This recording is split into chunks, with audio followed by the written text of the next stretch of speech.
Hello, WrestleNet Radio Podcast Network listeners. Hello, We Can't Wrestle Podcast listeners. We're live on the Book of Face, the Facebook, and happy Thanksgiving. The brothers Maxon are here with you. Just a shooting the shit Thanksgiving live thing here. It's Thanksgiving. Nobody might watch this, or maybe you'll watch it later. It's like a video version of the podcast. But anyway, again, hope everybody had a great Turkey Day. Black Friday tomorrow. Yeah, and I'm not sure if I'm not the technical guy, so I don't know if people can say anything to us if they're watching this. So, but if they are, you want to comment on something, feel free to do it. Yeah, I believe. If not, it's fine too. I'm going to right now. I know we're going to be joined by Mark Brew, possibly Kyle Army, also here on the show. I'm going to really quick. I know, like I said, we're live here, so I'm going to really quick share this out to our Facebook group because it's on the. It's weird. StreamYard will no longer let you stream to a group. You have to stream to a page, and then you can share it in your group. Like I had to stream it to the WrestleNet Radio Facebook page, but I couldn't stream it directly to the group. It's pretty stupid. But what we decided is we're just going to kind of freeform this. We'll have some conversation about maybe multiple things, but the main topic of conversation is music. Yes. And I'm just trying to think outside the box. Most people be like, "What's your favorite summer Survivor Series moment?" Because it's Thanksgiving. It's like, You know what my favorite Survivor Series moment is? Well, I was making a joke. But, I know. But this is actually it's a funny. It's a funny. It's we do comedy here. My favorite Survivor Series moment is from Survivor Series 1990. Hulk Hogan, the Ultimate Warrior, and Tito Santana become the sole survivors of their teams. So they're going into the ultimate match of survival. Yes. And because the Ultimate Warrior is an idiot, he says, "The power of Hulkamania, the warrior wildness." And to Tito Santana, he says, "And the arrivederci." Arrivederci. I gotta give it to him, though. He came up with something. What else was he supposed to say? Tito didn't have like a group. Yeah, but I just think like, for his fans. It's like the word is arrivederci, and he was like, "It's arrivederci." Like Ultimate Warrior had like dad jokes. Like when you look back at it, you're like, okay. One's cracked, and the other's a ding dong. Who's that? Your barber? That's the funniest thing he's ever said. When he was in WCW, and he pointed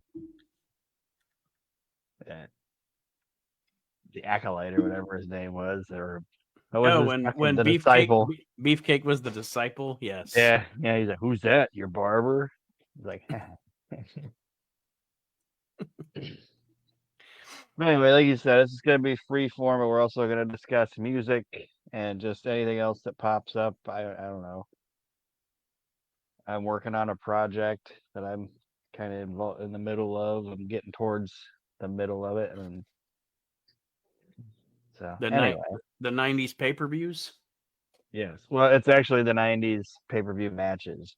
Watching every single pay-per-view from the 90s, like WWE, WWF, WCW, ECW, and picking. What's up, Mark? What's up, fellas? Picking what's in my opinion the best match of every show, and then I'm gonna dwindle that down to like the 100 matches, and then thought about. I mean, obviously we can't do like an entire series on it, but maybe every couple episodes or something, being like, oh, this is like 100, and then like discussing if there was anything, discussing what it went into the what the build up for the match was and what the outcome was.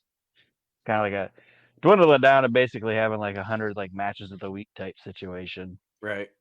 Yeah. There's no scientific algorithm or anything to it. It's just like I think that was the best match on that pay-per-view. Hey, and you know what? And It's like I always say, wrestling is art and art is subjective. There are people out people out there that think the greatest wrestler of all time is Big Daddy. Yeah, not the case. And it's also nice because I've watched all these pay-per-views obviously multiple times. Mm-hmm. But even if I had it, since I'm like trying to find the best match of each pay-per-view, if it's like Dave Sullivan versus Kevin Sullivan, I'm like, I don't have to watch this. So I can just fast forward it, you know? Why? You know, it's going to be an instant classic. Or, it's Big Vis versus fucking, I don't know. It's Big Vis versus Naked Midian. Yeah. Yeah, Vis versus Godfather. Listen, if I'm it not was knocking either one of those guys. On a mission was all doinks and shit, I'd fucking watch that a million times. You know, it's like, and I'm not knocking either one of those guys, but it's like these guys aren't going to have the best match on the fucking show. I can tell you that. If you were complaining about Dave versus Kevin, do you know what Kevin would tell you, Aaron? No one said life was going to be no easy. one said life was going to be easy. He wants me to vote for his match. He's like, I brought you some posies, but they expired. Nobody uses those words. Like nobody says I brought you some posies and that they expired. That thing from that Halloween Havoc is one of the most like surreal but awesome things in wrestling history. He hits the wrestling toy with the shovel. Yeah, he's sitting there like Honest Engine sitting there, and he's yeah. And they come back, and Bobby's just like, okay. Okay. Mark, we were just discussing a couple of random things. Like we said, some random shit might come up here. I told Aaron we're just doing this on the fly, free form. So if you got to go let your dog out or go to the bathroom or whatever, need to go have a cigarette, just walk away and come back. We'll just record till we're done. And if anybody's viewing, we'll see if anybody watches. I don't know. Probably not going to get a lot of traffic on Thanksgiving night, but it'll be there for people to watch at their leisure once it's They might want to continue watching. The fucking gobbledygooker might pop out somewhere. We're gonna Bill O'Reilly this shit. Fuck it. We're going live. Do it live. Fuck it. Do it live. Well, let's not cuss too much, or Facebook might kick us off. Yeah, those fellas.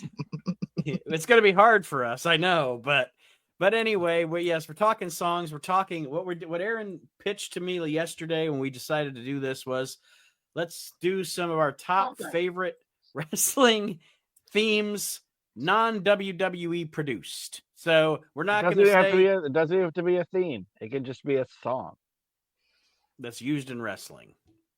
Yeah, like that has some kind of connection to wrestling, but does not.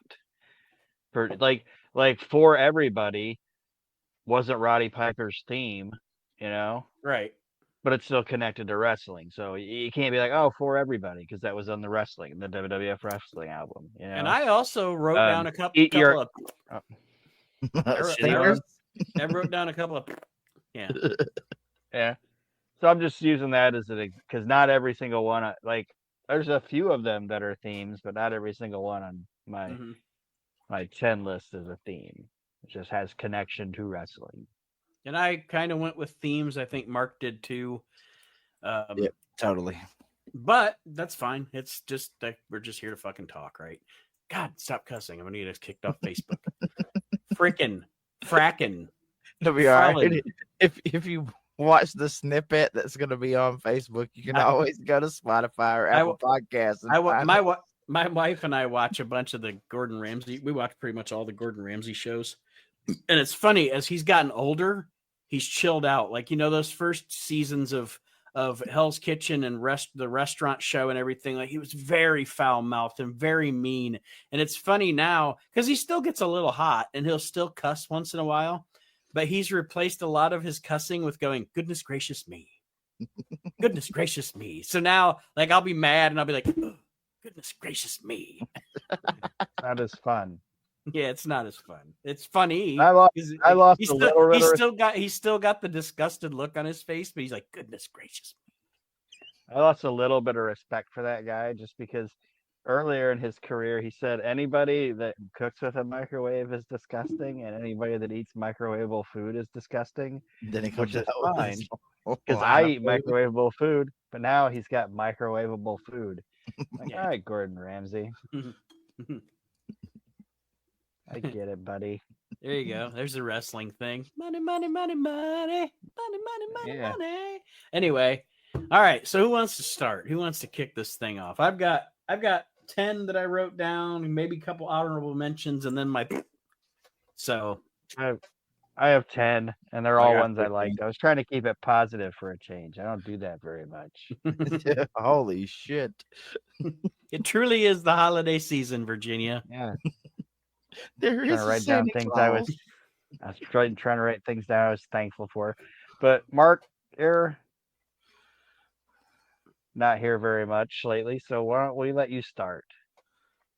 All right, a personal favorite for me was probably one of the most overlooked factions in WCW.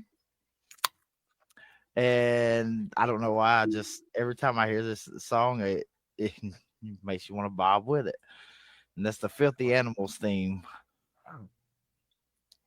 Okay. I thought I was gonna have to scratch something on off my list, but that wasn't the one I had. But yeah, the Filthy Animals, their theme was good, and actually, I do like the group.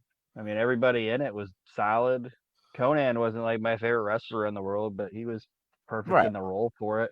He was more of the Michael Hayes of that group. You know, it's like this guy's not going to be having the match, the meat of the match. He's going to be your talker for sure. They were definitely one of the few bright spots of the WCW 2000 era. Like, you know, their interaction with Mean Gene being sassy and stuff with Conan, and you know, and not to mention they had Tori with them. Good God. That helps. That helps. That'll always help your cause. I don't know. I just enjoyed that theme song, and every time I hear it, I'm just still to this day I'm like, okay. That's what Ray said. I know. Okay. I know we're not talking. I know our point was to not talk about WWE produced ones, but when you say Bob in your head, that's Mark, a WCW. That's it. Good. I know, no, but I'm gonna mention a WWE produced one just because Mark said Bob in the head. That's what I do whenever Gangrel's theme comes on. I am bobbing to Gangrel's theme. Oh, that's what everybody's does. Oh yeah. There was that. If you go back and look at those Raws from '98 or whatever, there were little pockets of people that were getting it whenever his fucking music came on. All right, Aaron, go ahead. I have 10 of them, so I'm trying to. I'm gonna go with I don't know. This is probably on everybody's list, so I'm gonna try to knock this one out early. And I think it might be hands down, possibly the best entrance theme song ever produced that didn't have anything to do with the WWF, and it's obviously "Bad Street" by the Fabulous Freebirds. And that is not on my list. I have Bad Street up on my list. I didn't put them in particular order, but Bad Street's number 2. Bad Street's number 2 on the list I made for sure. Yeah, it's not on it. I didn't make any list of it either, but what made me think of the idea was it popped up I was in the car and my Spotify was on, and it popped up on my Spotify, and I'm like, I don't think if we've had this topic before, I don't think it's been I think it's been forever ago that I didn't remember. So I'm like, I'll bring it up. But to me, it's this is the best of the best, top of the crop, non-produced WWF theme music. Yeah, it's definitely up there for me too. And they because it was Michael Hayes' song, essentially, they could take it with them everywhere they went. And they could take that video with them everywhere they went too, with Michael Hayes trying to look all seductive into the camera. I just picture when they come on the Spotify, that's how Aaron was doing at people at the red light. He's like, yeah, and he does like the thing that every wrestling video does, though. Every wrestling video, at least at one point, there's like any kind of wrestling music video that features the wrestler. There's one point where the camera's on him like way too long. yeah. And there's a couple points where it's like, you got to get the camera on Mike Hayes. Like, it's too much of the same shot. But the video. Oh, go ahead. Like during the one part of the Jive Soul Bro video where it's just Slick going like this. Just like it's far too long. Yeah, they've ran out of ideas. You know, so it's like, just shoot him. Do you know one of the? Yeah. Do you know? Oh, sorry. Go ahead. I was just gonna say one of the funniest things. It was short term. They didn't stick with it very long. But one of the funniest things is in '89 when Rick Martel first turns heel, and they put him with Slick, like him dancing with Slick in the ring, and them doing like the little low five thing and everything. I don't know. I thought it was fucking. I think it's fucking funny. It did. It was funny because they were completely different from each other. There's this very white man from Quebec or whatever with the Jive Soul Bro Slick. Yeah. And that's one thing I miss about wrestling is like not everybody had to be exactly the same to be together. You know what I mean? Mm-hmm.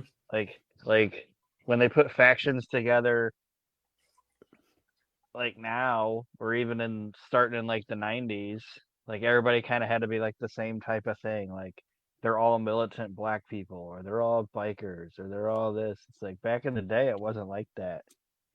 Like look at the Heenan family from time to time. Like you had the Brainbusters, Haku, fucking Andre the Giant. That's what I used to love about those 8-man tags and shit in the early 90s. Like you never knew who was going to be thrown together. And then like you'd have like the Rockers and the fucking Big Boss Man and just some random other babyface, and it was like this works. Yeah.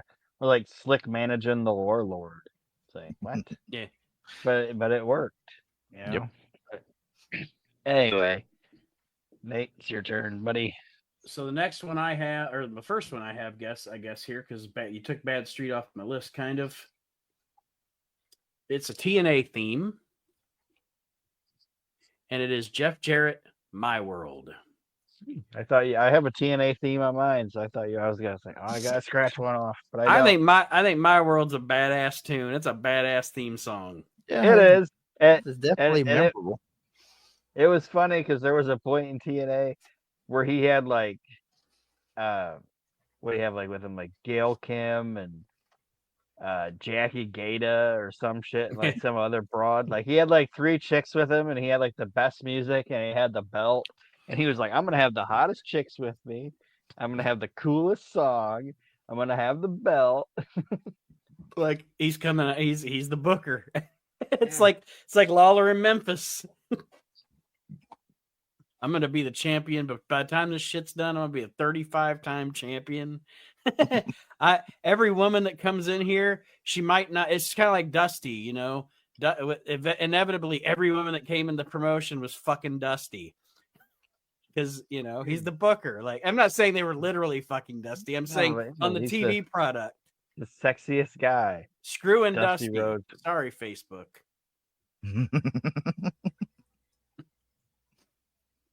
So I guess that means I'm up again. Yes. Unless we got anything else on that, which yeah, I don't think we need to elaborate on that any further. Like, all right, so if we're talking about non-WWE produced songs that is a favorite, you cannot not have this on your list. And if you guys don't, I'm going to be highly upset considering you do a podcast covering where this came from. Natural Born Killers, New Jack. I don't have it on the list. Oh, I didn't have it on the list. You know why I think? You know why I think I don't have it on the list? Why is that? Because what I'm nowadays, for the past 20 years, when I'm watching ECW, I'm watching the WWE Network version. So I'm just hearing boo boo or whatever their shitty, you know what I mean? Like I don't think Right. about it being natural born killers. I just Right. like Perfect Stranger, their version of Perfect Stranger sounds like Perfect Stranger. It's not annoying as shit or whatever. But yeah, that might be it. But you're right. I mean, if you think about the ECW arena, that music, whenever that music's playing, there's fucking chaos going on. Exactly. I was like, bro, this is like perfect fucking song to be on there. And people have made fun before when I've said this because like Nate and Chad laughed at me, but I pointed it out. I thought one time was and I don't know if we did like a special watch of something and jumped ahead, but New Jack is like he's Black Sting of ECW. Like he's the Sting of ECW. Like horrible shit will be happening, you know?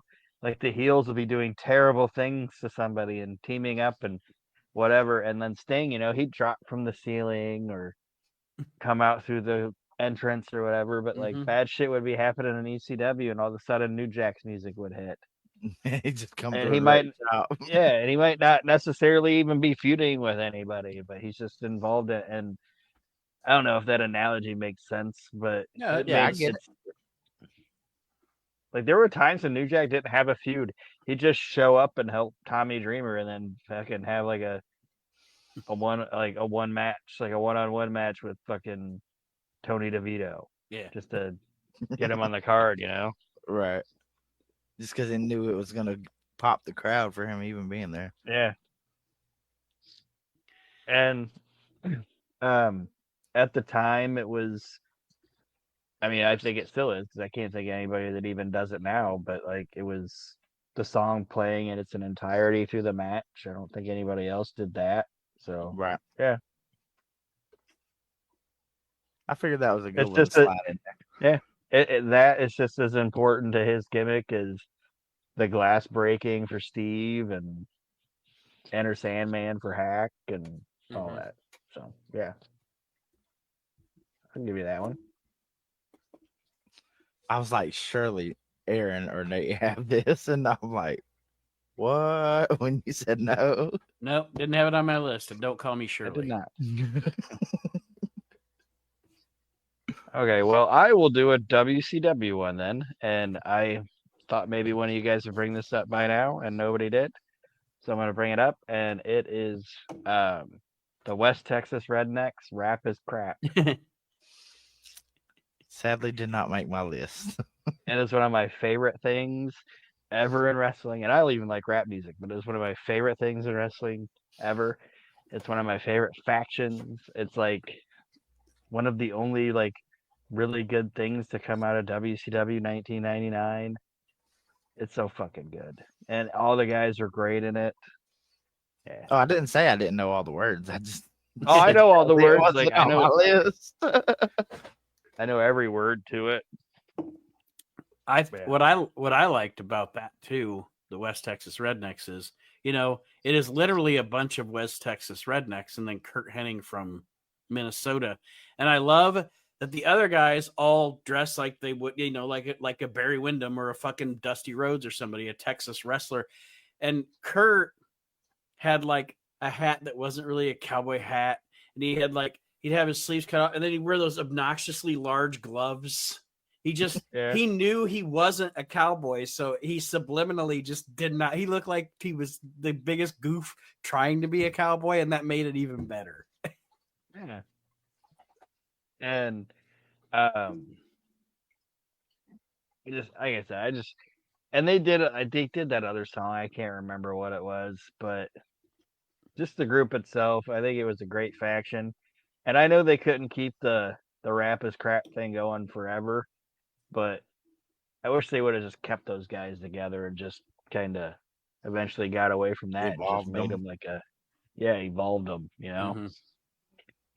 But no, you're right. It's a great fraction. It's a great fraction. It's a great faction too. Yes. So the next one that I have, let me see. Since you did Bad Street, Aaron, I'll do one of my honorables. Okay. Jake JYD coming out to Another One Bites the Dust by Queen. Oh, there you go. Um, That song never gets old. and it worked with that crowd. It's funny watching it on the network though, because he's coming out to that whatever they got, that fucking Yeah. fake everybody bites the dust music, and Yeah. everyone bites the dust, and everybody's like dancing to it and shit. Yeah. So it looks like everybody just knows what that funky song was. But in that building or in those buildings with that crowd, it was over as shit. Mm-hmm. I liked when he'd be in the ring and the ring would be bouncing and it looked like Reeser was dancing to it. Yeah, even when he yeah. wasn't. Reeser Bowden's in the ring, like in his bouncing. It's like, is he dancing to that music? with his And slick then hair and his mustache. yeah. And then obviously it spent a little bit of time in WWF, but it wasn't gonna last very long there. Yeah. And then they changed it to what they didn't Watch change it to Atomic Dog or something. I think so. Yeah, I was like, yeah, that doesn't work. Yeah. Yeah. But yeah, that's like I said, that's just one of the great like themes they put with somebody that wasn't a wrestling produced theme. And of course, Yeah. you know, then you got to have Grab Them Cakes, and that was all fun too. But I just wanted to mention Another One Bites the Dust. Like I said, it wasn't on my like firm list, but I had it as one of my alternates just in case. But I can dig it. Okay. Well, I'm gonna go with something a little more modern. And for the guys in WWE now, but for this generation, it's probably one of the most fan favorite theme songs. And that's I Believe in Joe Hendry. Yeah. And it's not a W, even if he uses it now when he goes there, it's not a WWE produced song. It's his own song. And that guy, it's taken him like 15 years, but he's done the hustle, he's done the work. He's what, Australian, right? I believe so. Yeah. I think so.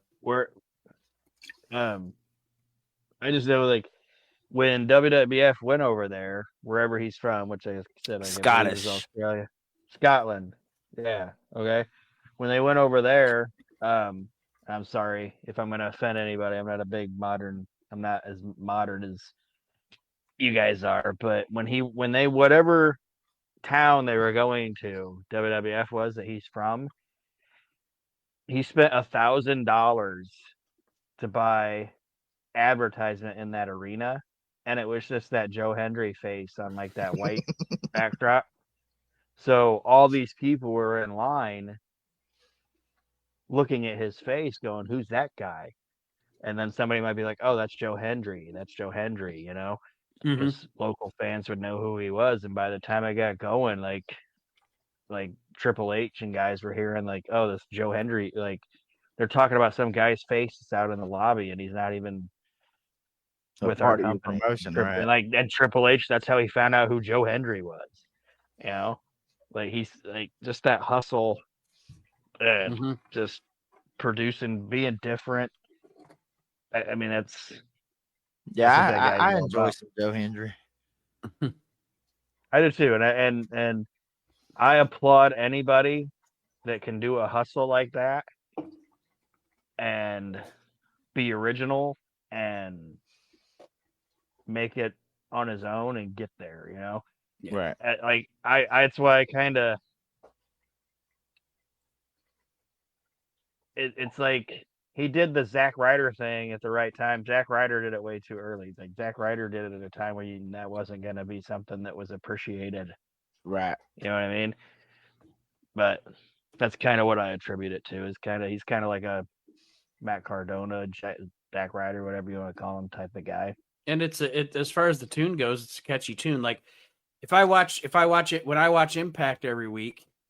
I mean, I know he's going to WWE now, but when I watch Impact every week, for maybe, I don't know, at least a few hours or so after I've watched Impact. In my head, I'm like, da, da, da, da, da, da. Like the song is, it's like Right. On Wayne's World when Wayne talks about Hey Mickey getting stuck in his fucking head. Why is that song stuck in my head? Like that Joe Henry song is catchy, and Yeah. I mean, yeah. My favorite one's that one where he's gonna sing about all the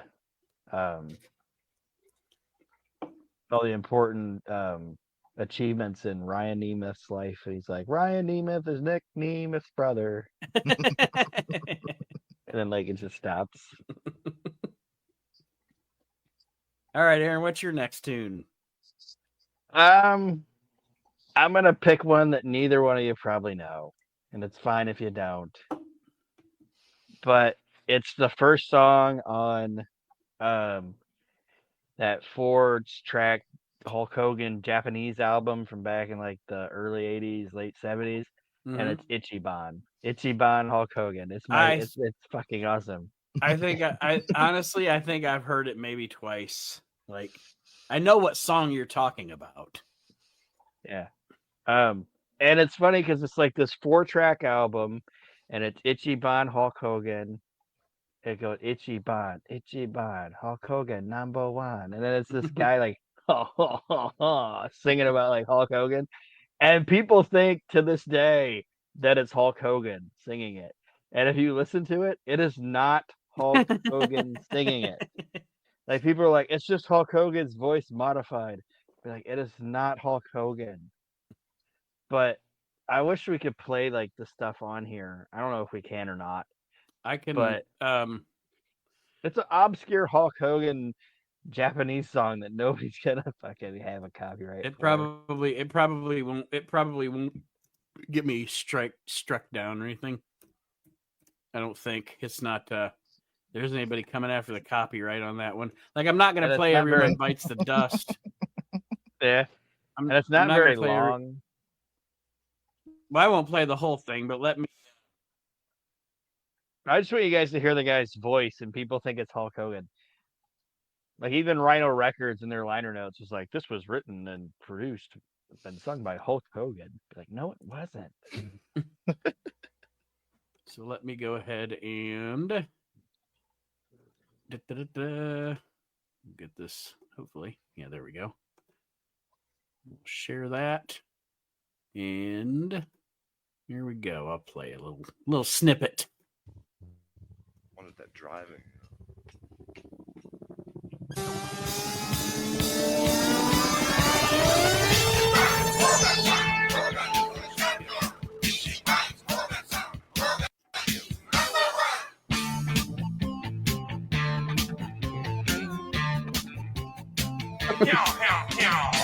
Access boom is your fate. Just one axe and it's too late. Ants in the giant and the bushes too. Just one axe and they are through.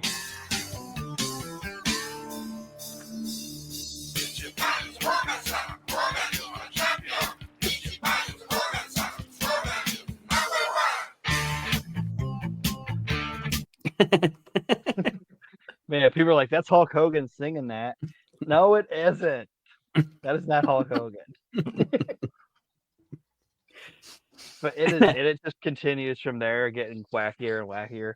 And the whole album's fun. There's like Axe Bombas on there, and it's Axe Bomba, and but the whole album's funky like that and fun. But that's just my favorite song on it. I don't know.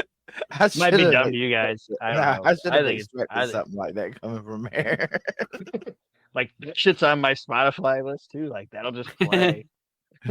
We going to work in the morning, be like, I know I said Facebook I wouldn't curse, but I have to now.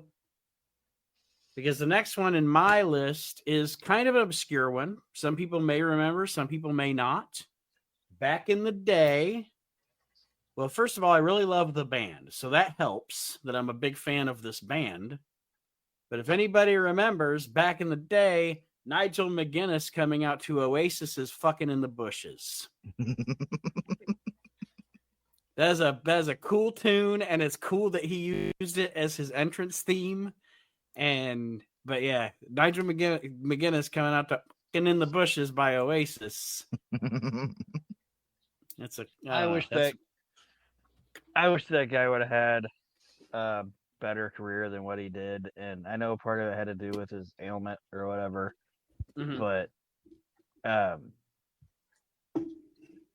even Daniel Bryan was like he was better than. Excuse me. Said he was better than any of us. I have a picture of me and Aaron with Nigel McGuinness when he was super young and still had like the big blonde spike hair. Like he literally was on an indie show here around in Lima, Ohio. This is way back. This might have even been before he hit Ring of Honor. No, it was after because I got him to sign. I have the Ring of Honor DVD where him and Daniel Bryan had that like 60-minute match in like Liverpool. Okay. Where Daniel Bryan does that insane spot where he just pulls the guy, like he just pulls McGuinness by his two arms, like right into the ring post. The picture's just funny to me because it's like Nigel and then Aaron's on his right and I'm on his left, and all three of us have like our early 2000s look. Like that's what I looked like 20 years ago. Anyway, my hair was much larger then. Well, I didn't promise Facebook that I wouldn't cuss, but one of my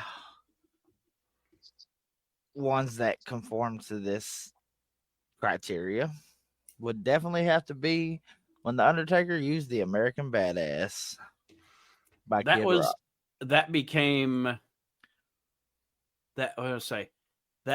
Kid Rock with that song became a part of the fabric of WWE during that era. Like, yes, and I mean, you watch those shows and you watch and actually let me add to that. Okay. I'll add to that one of the ones that annoys me. you watch that era, you hear that music, and it just takes you back to that Attitude Era. You know what I'm saying? Like, I'm not a huge Kid Rock fan, but that song is a great entrance theme, especially for Taker. Oh yeah. So the one I'm going to mention that annoys me. Yeah. Oh, go ahead, Aaron. Nope, sorry. No, I was just gonna say I don't like Kid Rock, but that's okay because it worked. Yeah, like if it fit the whole gimmick. For the 3 months, leading up to WrestleMania 17, I heard that fucking. Oh, here we go again. Sorry, Facebook. I heard that frickin'. Don't worry about it. Just do it. That frickin' Limp Bizkit "My Way" song so many times. I never need to hear it again in my life. I reached my quota. Think you're special. They did, and they did some cool videos to that song and everything. But it played so much on WWE TV for like 3 months, buddy. I never. If that song comes on the radio, I'm like, nope. I don't ever need to hear that song again. Well, you ever seen the video of the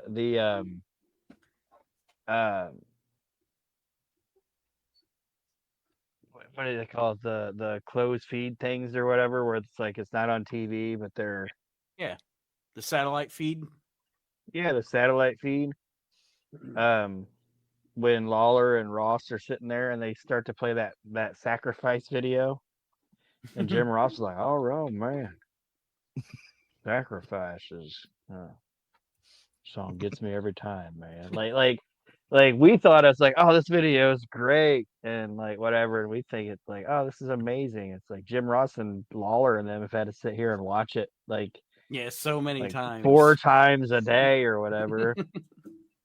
I'm so excited to hear this song again. This is a tearjerker. All right, Aaron, you're next. Here, 1 second here. Sorry, I was checking something.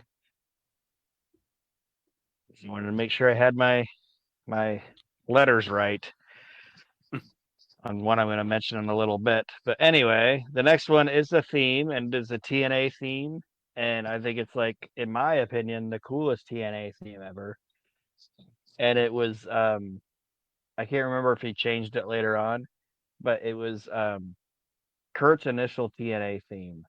I thought was Oh, yeah. badass. Kurt Angle's TNA music is like super good. It is a really good entrance theme.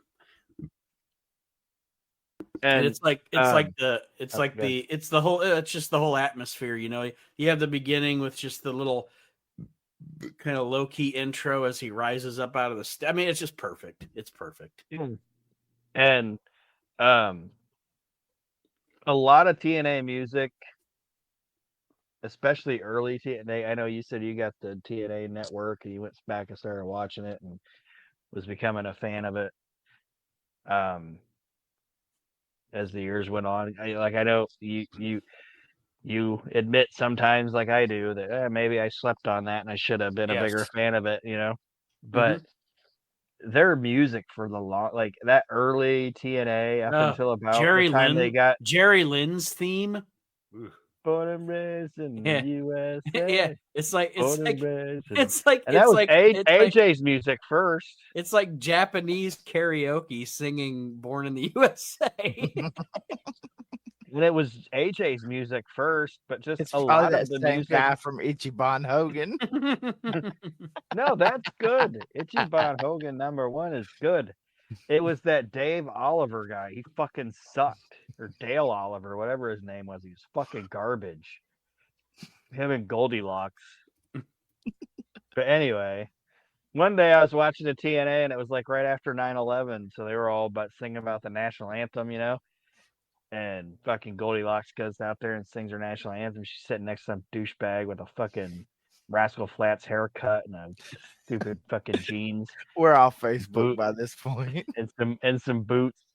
And like it's over, and then she's like, "Ladies and gentlemen, Dale Oliver." I'm like, "Oh, that's the guy." He sucks.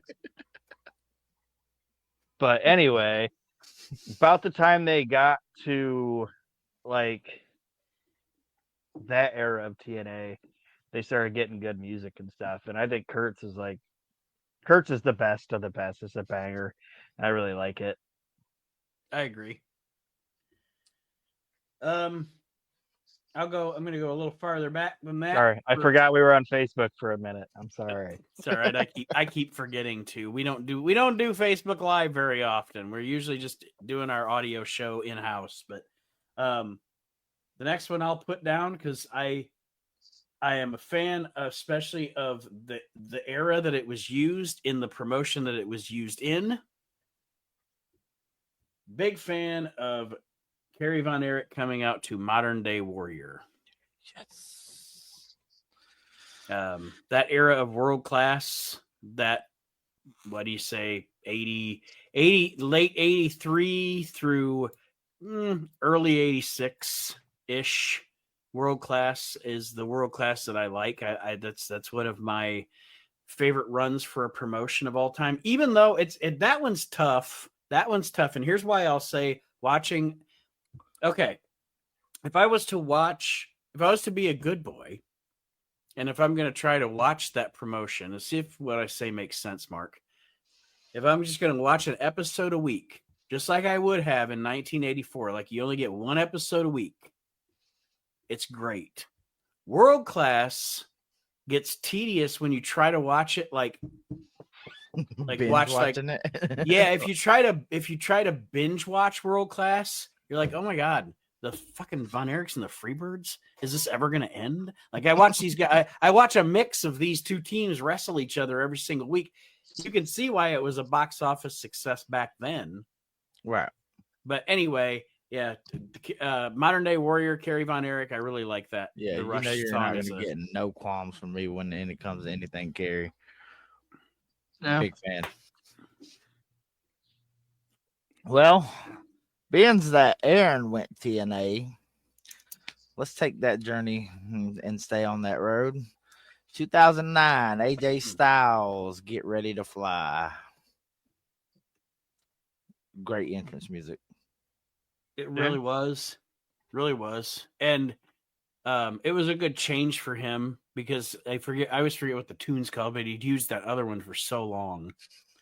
Like, you see that interview with him that one time, he was like, if I never hear that song again in my life, that his original, like his kids were like, if you go back, are you gonna let him use that thing? He's like, no. But yes, the one you're referring to is absolutely fantastic. Yeah, it makes you, I don't know, just appreciate that era of AJ a little more. Mm-hmm. Because when you hear it, you're like, damn, this got a good rhythm to it. Okay, some shit's fixing to pop off. Let's go. Right? But yes, I absolutely enjoy that. And it's, like you said, it's like brain. I know he came to WWE in 2016, so he spent the period of time in Japan. But did he leave TNA in 14 or 13? Or was it 15? No, Hold it on, wasn't get that. my mic down. I have to look it up. But speaking on that way, Mark looks it up. I forgot to mention it 2014. when 2014. 14. Okay. After they offered him a 60% pay cut. But I was going to say that 2014, 2015 is when everybody started jumping off that fucking, like, by the end of 2015, it is a completely different promotion than it was at the beginning, you know? Right. Like, that's when I thought, it might be over. But it just keeps fucking chucking along, man. Still alive. I bet you with all his money and resources, AEW is out of business before TNA is. Somehow TNA, man, it's just the fucking lucky penny that just keeps The coming never up. say die one. And they became friends with WWE because they were like, if this shit does go tits up, they'll buy us. They'll just get all our library and we'll forever live on. And give me an office job and we'll be good. But real quick, I don't even know why I forgot to bring it up, but like talking about like Kurt being in TNA, it's crazy if like people think about it. He was in TNA longer than he was in WWE, WWF, Yeah. and had a better career there. Mm-hmm. I thought he had great matches in WWF, but he had a better body of work in TNA than he did in WWE, in my opinion. Discounting the two Shawn Michaels matches, which are two of my favorite, like, top 20 wrestling matches of all time. The one at WrestleMania 21 and then the follow-up. I know, in the weeds here, and then we'll move on to the next song. What's your favorite Kurt Angle match in WWE other than the two Shawn Michaels? Yeah, and the Shawn Michaels matches, you guys might not even rank them like I do, but because I have mine and it's very specific, and that's why I wanted to ask just really quick. In WWF, Kurt Angle? Yep. I like his match with Eddie Mm-hmm. at Mania. And then he had that Iron Submission match with Benoit. I won't necessarily narrow it down to a match or two, but I love whenever he used to feud with Steve. See, my favorite, other than the two Shawn Michaels matches, my favorite Kurt Angle WWF match is Austin Angle in Pittsburgh. That match is magic.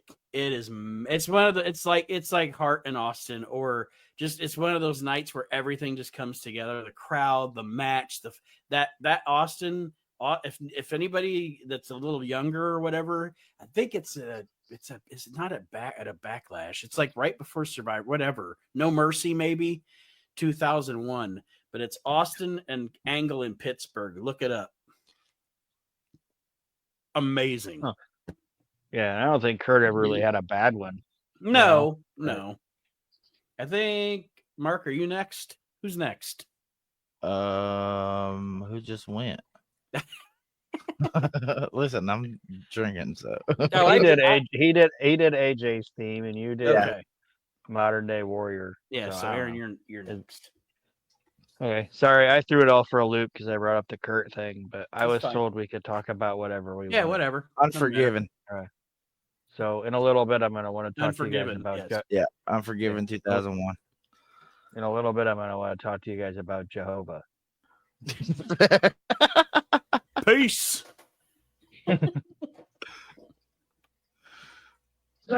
Okay. Do you want there's only one more like real kind of like serious one.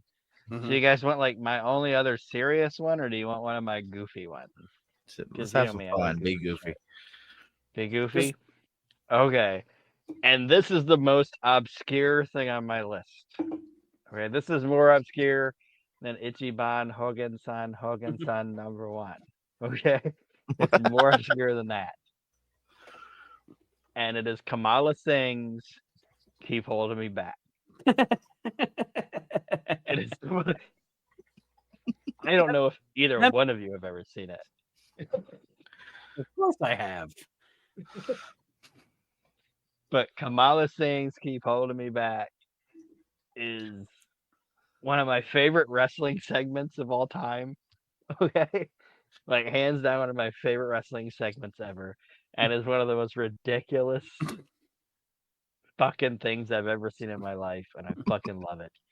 It's Jerry Lawler saying he's got. Mark, have you ever seen it? No.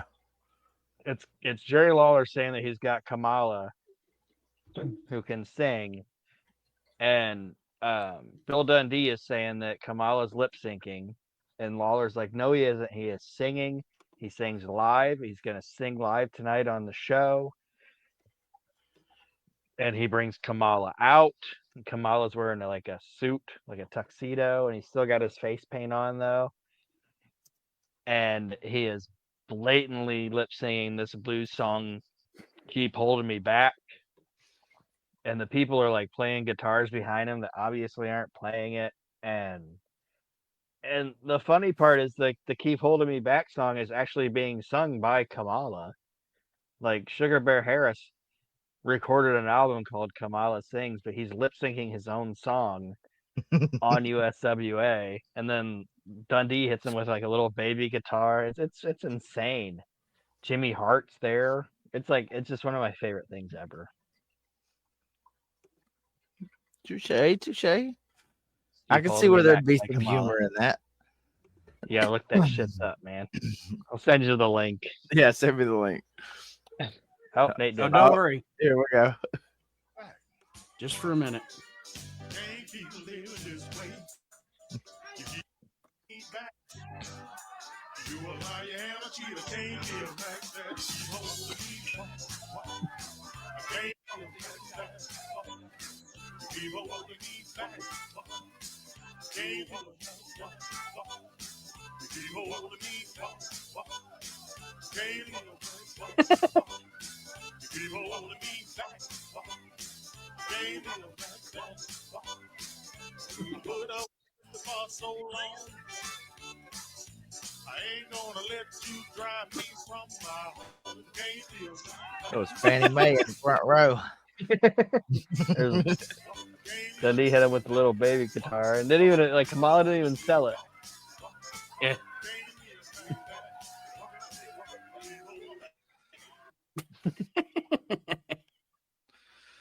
Fantastic. Fantastic. And I do want to just really quick, in our comments, got a little shout out there. Hello, guys, from Brian Davis, our buddy from Brian's Video Vault. Check out Brian's Video Vault on Facebook if you're looking for old school footage that you can download or what have you. Brian is fast, quick. The price is good. Does a great job. And I try to give him a shout out when I can on the podcast. But hi, Brian, if you're watching still, we're just talking about non-WWE wrestling themes or wrestling music, including Kamala. Yes. And my next one is a little more, obviously a lot more noticed, or a lot more popular than Aaron's last one. None of mine are popular. Well, going We've all- forward, I can promise you none of mine are going to be that popular. We've all had some obscures. But my next one is not obscure, but it is, and I've mentioned it a million times on the podcast, so it's not going to be news to anybody. But the WCW 1989, 1990, 91 Lex Luger theme Okay. is one of the best themes to me in pro wrestling history. Was not on my bingo card, but I can see It's where. just, I don't know. Yeah. I mean, I'm just. It's like it is like I know it's just a. I don't know if it's a. I don't know. You know, WCW used a lot of public domain shit, so I don't know if it was public domain or what.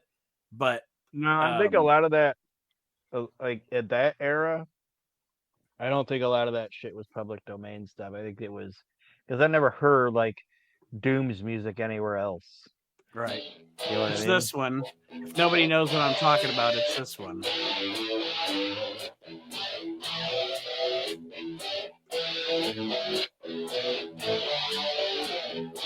Hold on, I'm about to start bobbing my head.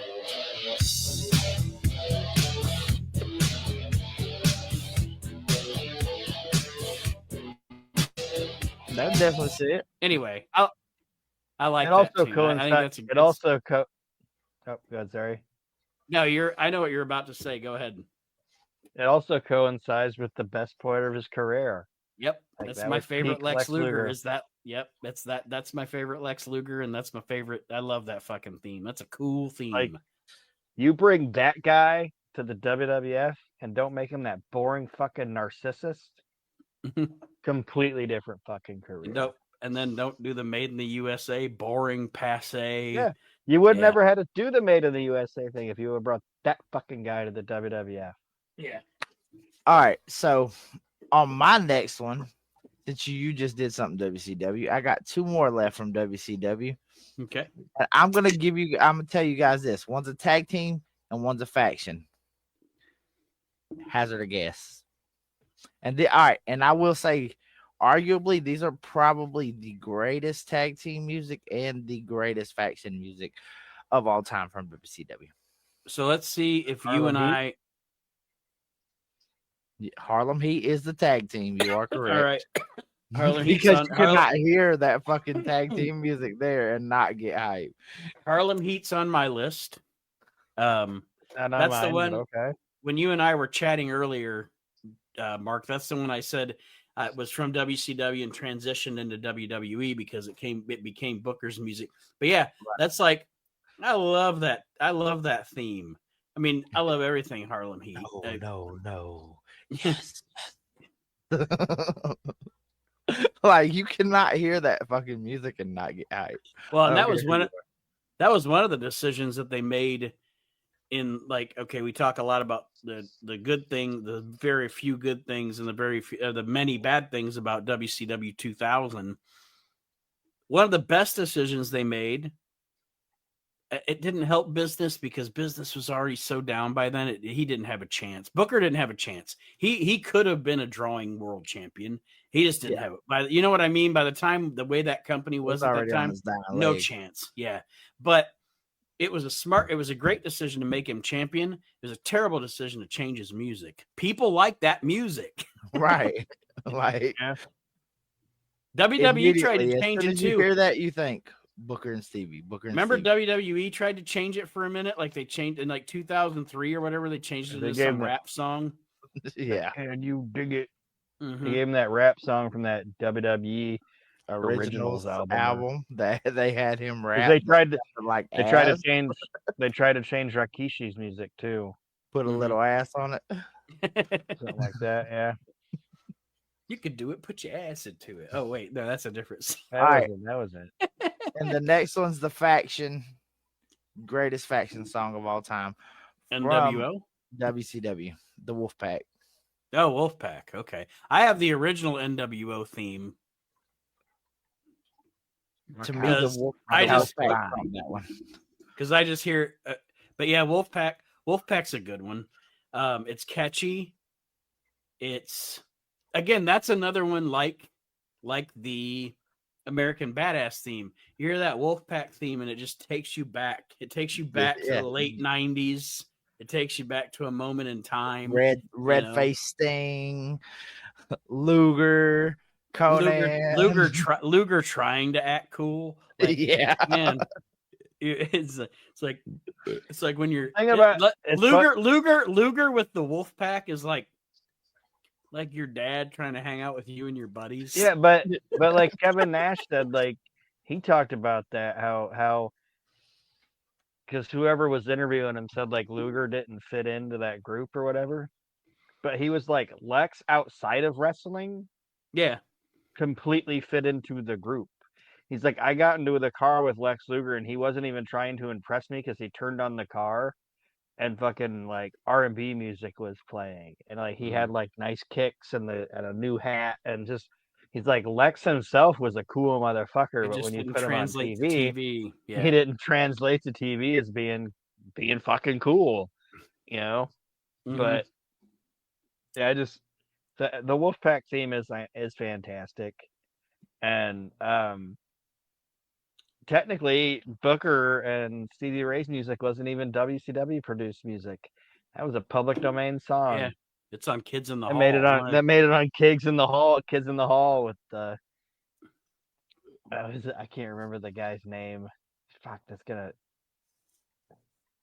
Anyway, But no, like totally missed opportunity there. They could have had Lex fucking do the Chef Boyardee commercial, slam the can down, beefy, and it would have fucking been over. Like he was one of those body guys. Mm-hmm. He had it, and that's the type of wrestler that I was drawn to watching as soon as I started. Like, obviously, you know, my first match being Kerry and Warlord. It's like, holy fuck, look at these guys. Yeah. I just watched that match. I just watched that match the other day. I was watching that Coliseum video the other day. But just saying, at Nate's point, like I know we're backtracking, but that was peak Luger, and he actually cared and wanted to do something. You know what I mean? Like wanted to be the man and carry the ball and do his thing, and then it just became about money. Well, Mark brought up the Wolfpack theme. My next one was the NWO theme, the original NWO theme, or as Scott Hall would say, coming to the ring to the theme from your favorite adult picture. For sure. My favorite thing, my favorite question he asked was, why every time we beat somebody out are they laid out like that? Like this, like every time. What, are we too close to Portland? Are we too close to Portland? But yeah, I do like the original NWO theme. But you got a lot of candy and cigarettes in prison, didn't you, Piper? Are we too close to Portland? It's the fucking funniest thing anybody's ever said to somebody. I think is, what are we too close to Portland? It's so fucking funny. It's like the promotion's been dead for 10 fucking years. Like Scott Hall might be the best. Like he might be like the low key, like as far as sarcastic, funniest dude ever. Yeah, funniest dude ever. As far as genuinely funny, like God, like not even trying to be. He's just like this is the facts, and it's fucking hilarious. Like he doesn't. He just tells it how it is. He doesn't give up. Did you ever see that shit? Did you ever see that shit Will Sasso said he asked him? Nah. Like Will Sasso was like talking about being at the like WrestleMania 18 or whatever party, and Scott Hall was like, he's like, "Hey Sasso, you're the only guy I know that can do coke and be fat."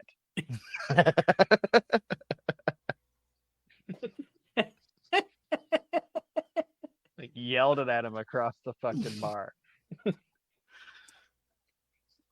And he never called anybody by their first name. You were always your last name.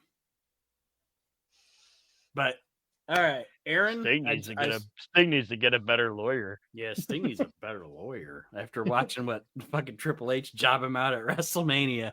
Or no, when they were going through the match, over it. Like he was like, you're gonna go for the Stinger Splash, and then I'm gonna hit you with the sledgehammer, and I'm gonna pin you 1, 2, 3. And he's like, Kevin Nash was like, Scott looked over at me, he was like, Sting needs to get a better lawyer. Aaron, what you got next?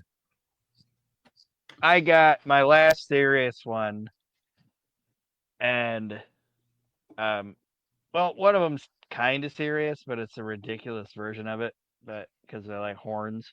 But the last like serious one I have is an ECW theme, and I was on the fence. So, I mean, I did after I thought about this. It's like I do have a couple honorable mentions that I enjoy, but this one made it on the list over one of them, and it is Totally Elimination, the Eliminators theme. I think that song is awesome. Oh, I do too, and I always call it the Eliminators didgeridoo theme. But I know it's not a didgeridoo, but it sounds like a didgeridoo. But yeah, that's some cool ass fucking, especially in the East, like in the environment of ECW. Yeah. That takes. Like it wasn't the most upbeat. It wasn't the most upbeat song in the world, but they didn't need an upbeat song, and it was kind of cool because like the ECW crowd would be like, you know, like do the clap along with it and shit, and it was like it worked for them, and it was kind of like we were talking about like New Jack and Sandman. The song was like part of the act. Yeah, you know. All right, I think you're next, Mark. Well, since we're leaving off ECW, let's not leave there, because Public Enemy's Here Comes the Hot Stepper. You can't help but fucking like it. Aini Kamosi, right? Aini Kamosi. The song is great. I gotta step off for a minute. The song's great. But anybody that listens to Reliving the Extreme or anything that Public Enemy's ever been on that we've reviewed in the past knows exactly how I feel about those guys as a team. Right, but Marco Rock, Ted Petty by himself. Ted Petty by himself, awesome. Music, the entrance music was awesome. You're like, I'll play that. I'll play that. You knew they were coming to get jobbed out or what? Here comes the hot stepper. I'll play that shit on a jukebox. All right. Just saying. Aaron's at the bar. Everybody's in there blaring country music, and he just goes over there. Here comes the hot stepper. Murder. But yes, that's another one of those like. What's amazing to me about like those first 2 to 3 years, of ECW, was how long Paul Heyman got away with using music that he didn't pay for. Rights. Yeah, like it is like you think about that today, that shit would last like 13 minutes. Yeah. You know, how quick does a YouTube video or a Facebook video or whatever get taken? Aaron and I did a thing one time a few years ago. Like him and Kyle were at my house watching WrestleMania. We were watching WrestleMania, and Aaron and I were just talking about how it was crazy if you think back to like 93 to 95, how long Heyman got away with using music that he didn't have the rights to. Like that would never happen now. We were watching WrestleMania. We did a little bit of a kind of a live stream while we were watching it, just to, you know, catch up with the listeners or whatever. And since WrestleMania, the audio from WrestleMania was playing from my TV. They struck my video. Like in 2.5 minutes, they were like, WWE has struck your video. Boom. Can you like Heyman assholes? But yeah, it's crazy how long he got away with playing music that you're not allowed. He wasn't allowed to use. Right. Well, you know, that's post Napster and everything. Yeah. Well, it's like when Shivani talked about when Turner bought up NWA and came in there and Barry was coming out to the Grange, or these guys were coming out to this, or Boogie Woogie Man was coming out to fucking what do you call it? The fuck did he come out to? The boy from New York City. Yeah, boy from New York City, all this different shit. And they were like releasing like VHS tapes and everything. And that guy was like, "You have to stop doing this now. Like, stop." And they were like, "What do you mean?" He's like, Dude, I we are can't. going The to guy was get like, "I sued." can't." Yeah, I was like, He's like, "I can't believe you got away with it this long. Stop it." So we'll stick with ECW. We'll stick with ECW. The next one on my list is actually probably someone coming to the ring to a song in ECW. He's not even my favorite ECW star, but Perfect Stranger, Shane Douglas. Deep Purple. That's a great wrestling. That's a great entrance theme. It fits his. It just you think of Shane Douglas and you think of that fucking song, and yeah. You don't think about it until you hear it in a wrestling arena. You don't think in your mind, "Oh, these are great wrestling lyrics for somebody." Yeah, you know what I mean. Yeah. Like, it's almost like a wrestling promo in the lyrics, and then like you hear it individually, you're like, "Oh, this is a great song," but then when you put it in the wrestling aspect, you're like, "It's fucking works." Yeah, Paul was so good at that. And again, one of those songs he got away with for a while, and then he had to create his own version of it because somebody at Sony Music was like, like Gordon Soley, But yeah, I like Perfect Stranger for Shane Douglas. I know I'm a bigger fan of him than you are, but I just like Shane in general. And I've said it before. Like I was never I like Shane Douglas. I think my biggest beef with Shane Douglas was that he beat to death the fucking Ric Flair thing for so long that it got annoying.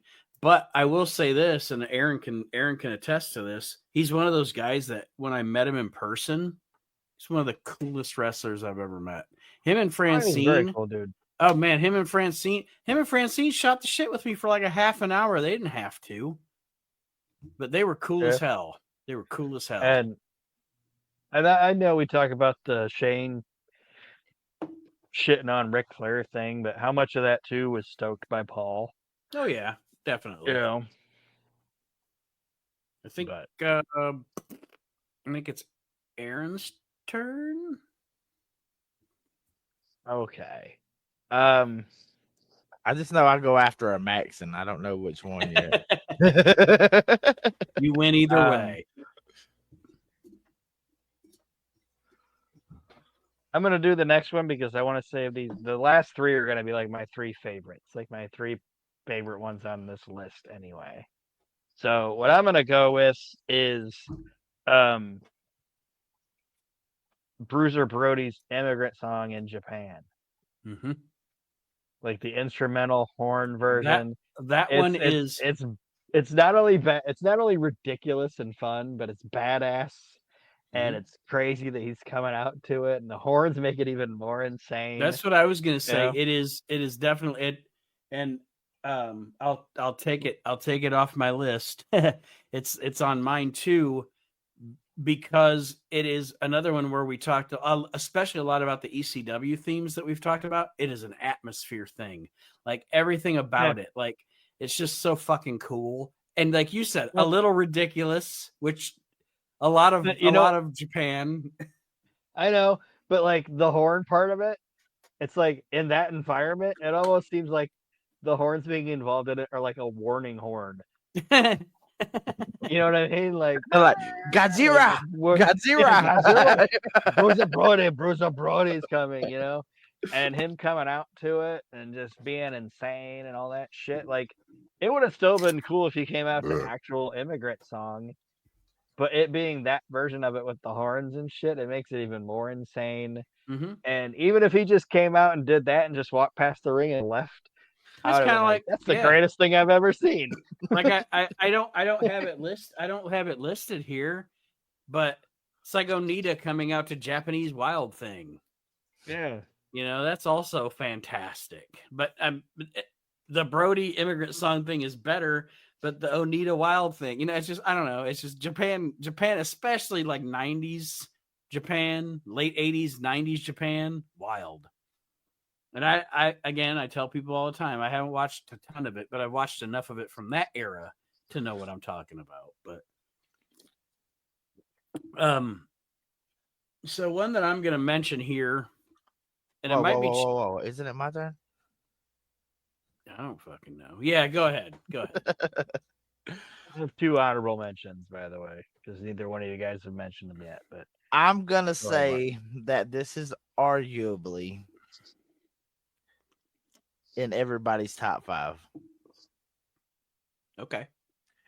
Rev Theory voices Randy Orton's entrance. I do not have that on my list, and the reason I don't have it on my list is because I guess I consider that one a WWE produced one. I didn't think about that one, album.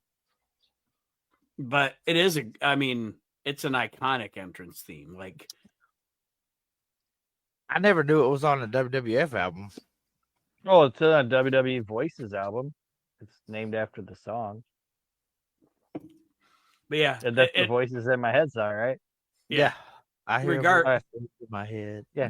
Like regardless, I'm not gonna make funny of like the time when when I name your best when we said best Great Khali was in the Hall of Shame already. No. I'm not gonna make funny like I did when we said best people to never work for the WWF and Kyle said Juventud Guerrera.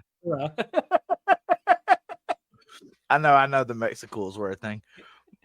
But no, that like if we were discussing top 10 favorite WWE themes in general, Voices is in my top 5. That's one of the best WWE definitely ever. Definitely.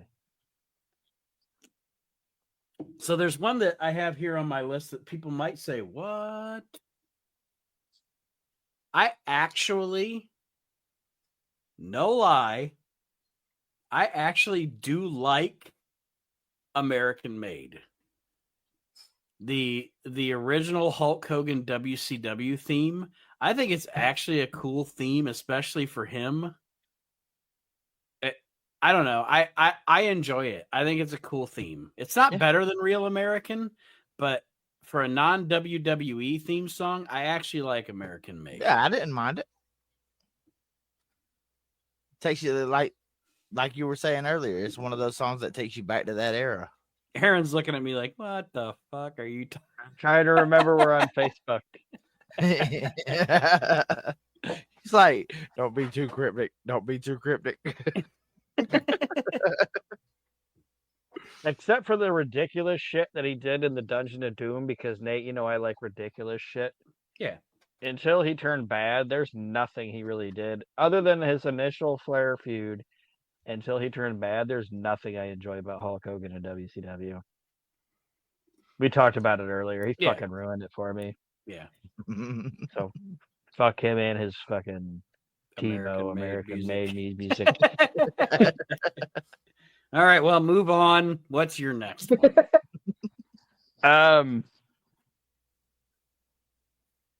It's gonna it's a toss up which one I want to do because I love both of them.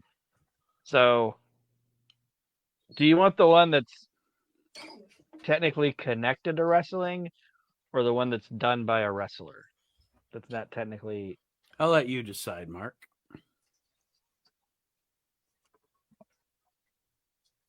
Technically not. All right, the one that's technically not a wrestling song but was performed by a wrestler is Pencil Neck Geek by Fred Blassie. Oh, grit eating freak, scum sucking pea head with a lousy physique. With a lousy physique. These geeks are a dime a dozen. I'm looking for the guys supplying the dimes. Yeah, I like low key. I like the guys in the background too that are singing it like it's a legitimate song. They're like Pencil Neck Geek, grit eating freak. Yeah. completely off the music topic. When 3 Minute Warning fucking attacked him, and then fucking a few weeks later he died, I blame those motherfuckers when I was a kid.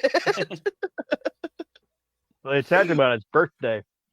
And, Yeah. and Eric Bischoff was like, "How old are you?" And he's like, 42 or whatever. Yeah. He just picked like this most random He was number. fucking sassy to the end. Yeah. But Then like the next week you're like you see it like Freddie Blassie has passed away. It's like those bastards killed him. And that I bet that would be the only way Blassie would want you to see it too. You know? Right. But yeah, Pencil Geek is one of my favorite novelty songs ever. And it's performed by, as Nate knows, one of my personal favorite guys ever. And I just if nobody's ever heard it, they need to go listen to it. And They do. And then right after that, they need to go watch Letterman with Kaufman and Blassie and Jambalaya. Jambalaya. Just anything Fred Blassie. I just thought I literally am laughing just thinking about Fred Blassie's He's face. looking at him, staring at him. Then they come back and Letterman's like, "What the hell was that? Like, what are we doing?" Oh shit! But yes, Pencil Neck Geek, fantastic. Yes. Well, me and you talked about this one earlier, Nate. All right, here we go. It's Aaron's- probably really slept on as far as one of this guy's entrance musics, but I really like this era of Edge, and it's when he came out to Rob Zombie's Never Gonna Stop. That's not the one I thought you were just gonna say because we talked about another one too. Yeah. Yes. That's technically not in a WWE album, so I'll give you that one. I bounced back, damn it. I'm actually not a big Rob Zombie fan, but I do like that theme as a wrestling entrance theme. Yes. Wasn't the reason that one slept on? Isn't that around that time when he said like he came out in Toronto at like a WrestleMania or something, and like the entire building booed him? Yeah. And he realized he kind of overstayed his welcome as a face, and he needed to turn bad. It was 18 because he gets injured after 18 because they do the thing with him and Hogan as the tag champs, and then he gets injured, so he's not at 19. I believe that's what it is. It was like 04 whenever he was using the Rob Zombie. Are you sure? I'm pretty sure. I'm pretty sure it was 02. Because by 04. By 04, he's ready to turn on Shawn and become a heel. Maybe he was using it the whole time. I don't know. He might have been. I know at WrestleMania 18 he uses that song, and that's 2002. Yeah, he started in 01 and used it till 04. Okay, got it. Yeah. So, I just know at that point in his career, he felt like he was getting like cookie cutter as a baby face, and yeah, it was like losing his steam because he said he came out in Toronto and they fucking booed him. He was like, "Oh, my own fucking hometown." Shit. My people, what are you doing?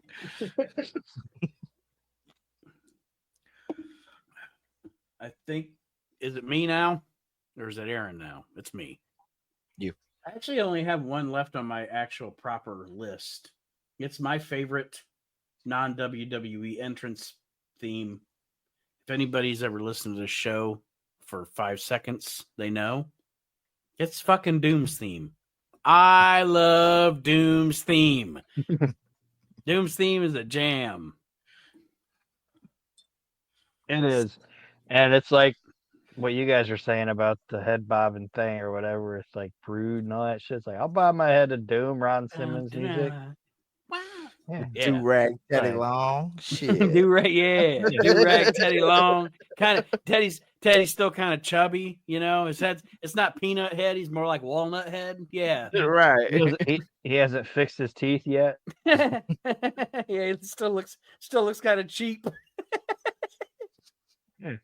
Low rent slick. Jim Ross, That's low rent. Jim- when you're The low royalty rent check slick, ain't came you in are yet, low player. rent. he missed them teeth. He was missing them teeth, and Jim Ross was on a pay-per-view. And Jim Ross didn't usually make fun of people, you know. But Jim Ross was like,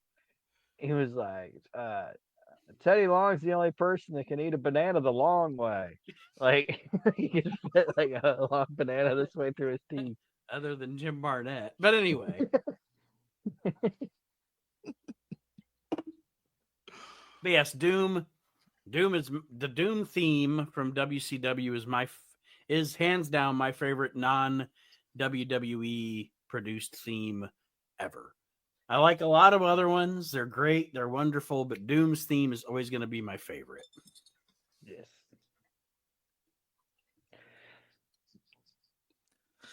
My next. Now it's going to be my turn to step away for a moment. But you guys go ahead and keep on chatting. Keep on keeping on.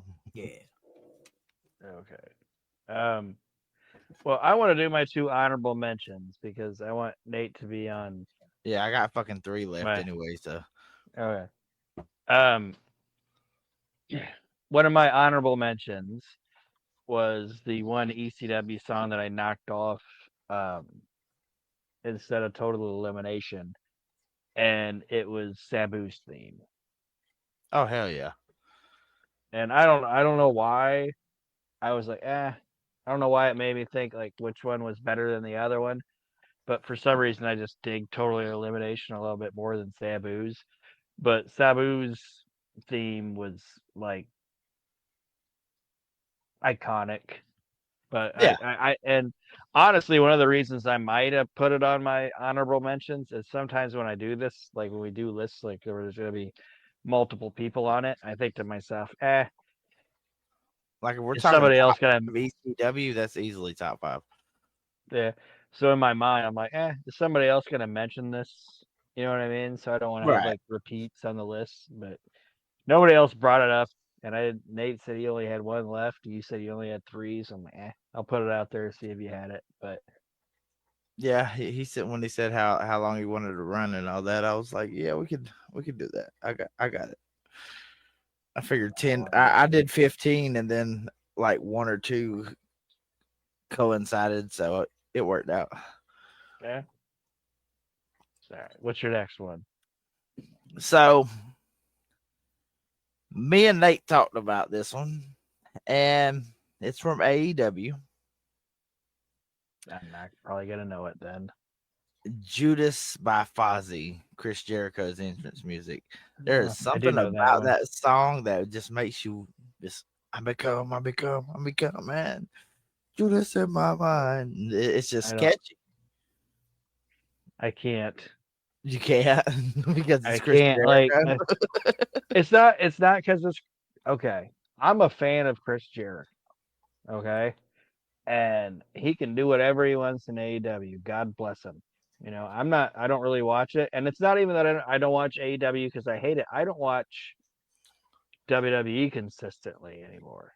You know what I mean? But even before he went to AEW, like when Fozzy was a thing in WWE, like when he became Fozzy and did all that. Right. I'm not a fan of that band. Like I don't think Chris Jericho doesn't do music that I like. Okay.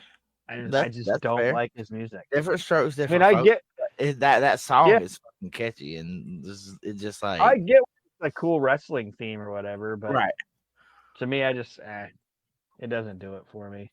I'm gonna be honest with you. This is how I feel about Chris Jericho. He should have hung it up a while ago because whenever you're starting to have when you're having trouble doing middle rope line salts and shit, yeah, it's time to hang it up, buddy.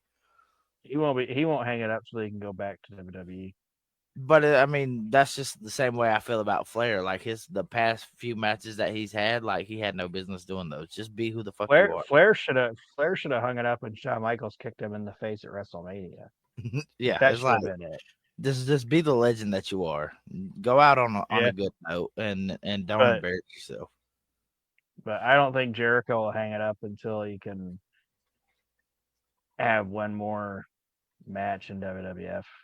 I don't think he'd want to end his career in AEW. I don't think he hates AEW or anything. Don't get me wrong. And they gave him a new lease on his career and paid him a lot of money. But when you see that guy go back to WWE, that's when you know he's gonna fucking retire. Right. I think. Yeah, and I feel like we'll get a lot more of those moments now that Hunter's at the helm. You know what I'm Yeah. saying? Like those payoffs, like people who like, yeah, this is how I want to finish it, and Hunter's gonna be like, come on, bud. Yeah, the funny thing with that one though is Vince McMahon had a better relationship with Chris Jericho than Triple H had with Chris Jericho. Yeah, imagine. Like, Triple H and Chris Jericho really didn't get along. If you listen to like shit Jericho says in like his books and shoot interviews and stuff, like they didn't really But dig each other. Vince used to always be like, what's best for business? I believe Hunter like embodies that versus just saying it. You know what I'm saying? Oh, I know. I'm not saying the Triple H wouldn't do it now, and I'm sure they got along better as they got older. But like the beginning run, Vince had a better. I mean, I better imagine he relationship probably with him. didn't appreciate him talking about his wife's tits. Hey, whatever's good for business. Right. Now he realizes that, but I'm sure back then he was like, are you kidding me, Vince? And then I'll get my last honorable mention out of the way, if that's all right. Go ahead. And it is a WCW theme, and I was always a fan of the guy, even though he wasn't the biggest name, and a lot of people probably don't like him. If you say But I Ernest like the the Cat guy. Miller, you're finna be my hero. It's not Ernest the Cat Miller, so I do like Ernest the Cat Miller, but it's Disco Inferno. Oh, Glenn Gilberty, yes. Yes, I was a huge Disco Inferno fan. Disco Fever. The theme was great. Yeah. Yeah, I loved it. The theme was great. He was funny. I enjoyed that character. I put it like And this: like wrestlers like him get slept on for the plain simple fact is they weren't necessarily jobbed out, but they were used to get other people over. yeah, and Raven was like really good friends with Glenn Gilberty. Like he helped Glenn get in the business and everything like that. And he said he asked Glenn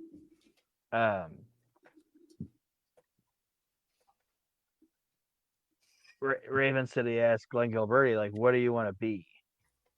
Like, where do you see yourself being or whatever? And he was like, I don't want to be Hulk Hogan. It's like, I know I'm never gonna be Hulk Hogan. I know I'm never gonna be Ric Flair. He's like, I just want to be the next Honky Tonk Man. He's like, that's where I see myself on this fucking card. Right. I'm the next Honky Tonk Man. I'll be a solid IC champ. That's fine. Yeah. All right, so I'm gonna say we just did my 2 honorable mentions, Nate. So you weren't out of the main event. Yeah, and I did the whole Judas by Fozzy. Oh yeah, yeah. And I told him why that. I told him why that was incorrect. But I'm gonna do this one because right now it's relevant. Not gonna lie, the WWE events I've been to recently, can't say I haven't sung along. It's over with a lot of people. Downstate's Kingdom, Cody Rhodes. Oh, that was actually my other honorable mention. That's a badass entrance theme. Yes, it is. It's like perfect for fucking wrestling. And everything about him proves that he is definitely the businessman his father was. But Cody made sure before he went back to WWE, he established himself as his own man.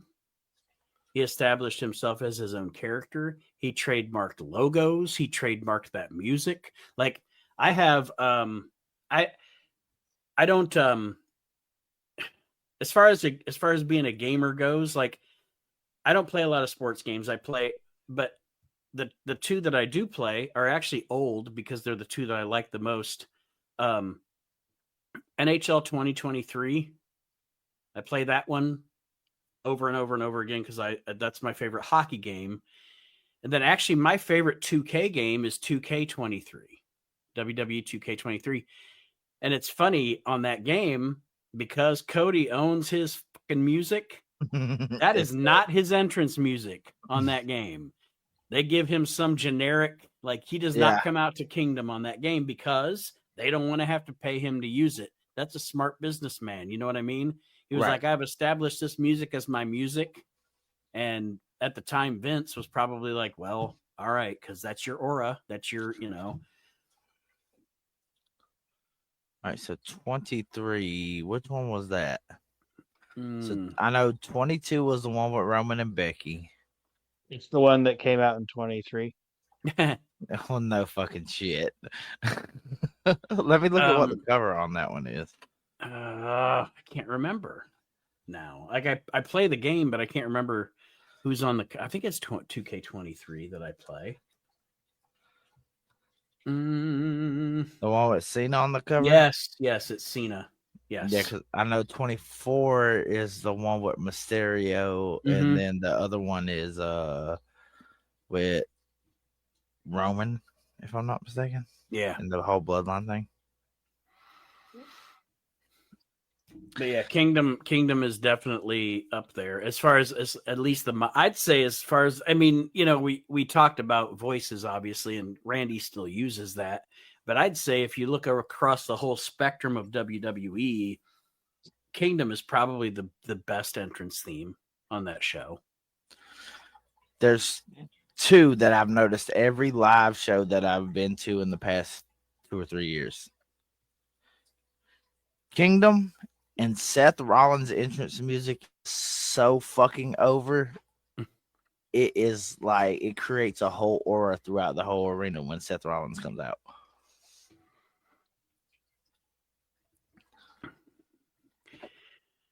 Which is funny. Like Seth Rollins' success, I don't know, we're getting in the weeds here. We're almost done.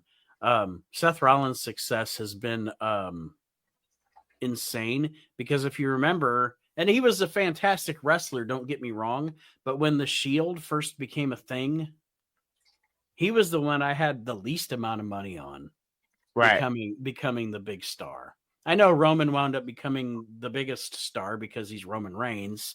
He hadn't cut a But- promo to save his ass back then. Unpopular opinion, my money wasn't on Moxley. But And I that's the haven't thing with watched- Seth. He couldn't cut a promo. I don't want, and his promos kind of annoy me now sometimes, but I would say if you're going to break it down as far as like his generation, he's, and I'm not comparing him to him like apples to apples, but he's the Randy Savage of this generation. Yeah. You Guaranteed. He's definitely a fucking workhorse like Randy. Mm-hmm. Like Crazy outfit. I watched the crazy outfits. Yeah. I watched him do like a fucking 20-minute time limit draw in Tallahassee with fucking Matt Riddle in a street fight. Just it was like they were like 6 foot from me, and the shit was just like awesome to see. Oh, and he is like, again, it's not apples to apples, but you have to talk about, it's like we always talk about, we're older, so we're never gonna look at the modern guys like we look at the older guys, but people that are watching now that are in their teens and 20s like we were back then do look at them as their people. And in that company and in this era of wrestling, again, like I said, he is the Randy Savage of his era, and he's the cool, crisp, perfect worker like Kurt Hennig from his era, you know? If Randy Savage was alive today and a person and doing his thing, he'd wear big giant fucking boots. Yeah. And Yeah. poofy elbow or poofy shoulders and Yeah. Flamboyance. I got one honorable mention though, and this You don't goes have any out. more on your regular list? Nope, this is it. This is it. All right. I only have 2 left. I only have this one because got to keep the spirit of our good brother around, and that's for Archie Mitchell. I swerve when I drive. I swerve when I drive. What is that? You haven't seen that video, Aaron? No. I'll send you a link. we love you, Evidence of Archie. you doing that again. But okay. No, it won't be of me doing that again. If Archie was here, he'd just fuck with me and say it would be Vince Russo coming out to cheap Iron Man If he was here, he'd tell me, "Fuck you, Brew, and your pony." and your pony, and he'd mention that Aaron doesn't have eyebrows. Yeah. Which I do. No, I had to throw that in there because he's coming to our Hall of Fame episode. I felt like let's throw him in on why we're bullshitting with the boys. I mentioned bullshitting with us. I mention that fucker anytime I possibly can. Aaron, I know you said you have two more, and then we can wrap. So I will just throw out the one more that You don't have any more, Nate? No, Doom was my number one. Oh, okay. I don't know how I got to only having two, and you guys are done, but okay. But one that I just really quick wanted to mention, like I talked about Limp Bizkit with My Way being one that annoys me. Another one that annoyed me, and this is more from the 2002 through 2005 era. Could WWE have Click, played? click, boom. Well, I was just going to say the band. Could WWE have played any more Saliva songs over and over and over again? Ladies and gentlemen, good evening. Yeah, that they played click, click, boom for everything. Is that a Saliva song? Yes, and that's also click, click. That wasn't just WWE. If you remember it during that time, that was on every action movie trailer too. Was fucking click, click, boom. Like, could we get rid of this song, please? For the love of God. For the love of Pete. We're tired of click, click, boom. Yes. Okay. I'll power through these last two. Oh, sorry. Sorry. I know. I just wanted to say, talking about Limp Bizkit. Blue Chew, is this where we sponsor? No, Tony Chimmel like a toddler. The WWE's most favorite band in the world. Yeah. Was that the same year that he said Mean Street Pussy? No, that was later. It was later. Yeah. The Mean Street Pussy. And then Howard Finkel saying the Canadian earthquake. The Canadian earthquake. There you go, Aaron. The video's sitting in your inbox now. All right, I'll look at that in a little bit. All right, here's my top two. All right. And Mark, you're a lot younger than us, so you might not know this. And if you don't, it's fine. Nate, I know you're going to know it, but you're probably not as big of a fan of it. But one of my favorite guys is a gimmick and just a wrestler in general is Adrian Street. Mm-hmm. I know who Adrian Street is. How dare you? I know you do.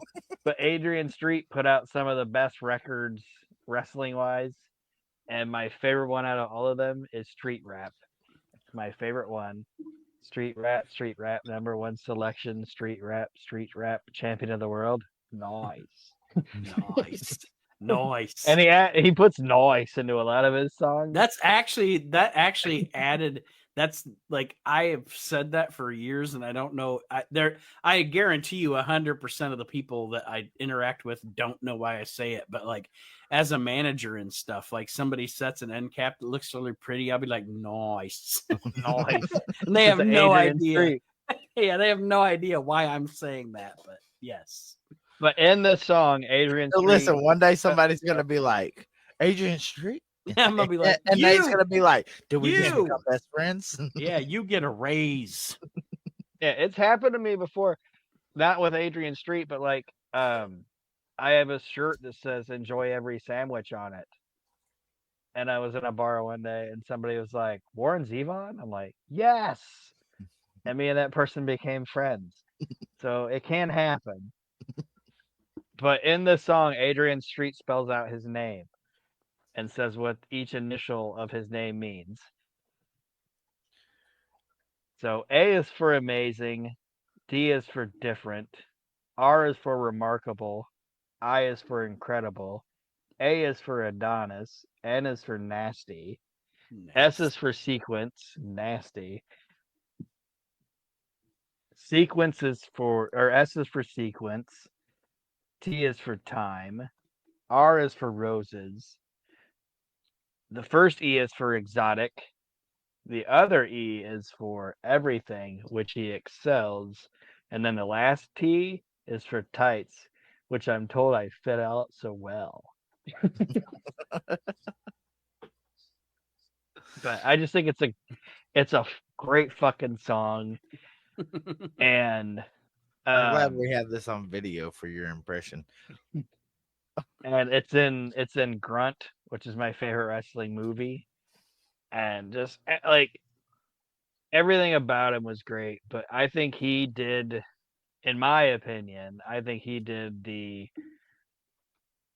like rookie wrestling song video. What I don't know. I think he used it better than anybody else. Like I enjoy his novelty albums better than any other wrestler that did it. Mm-hmm.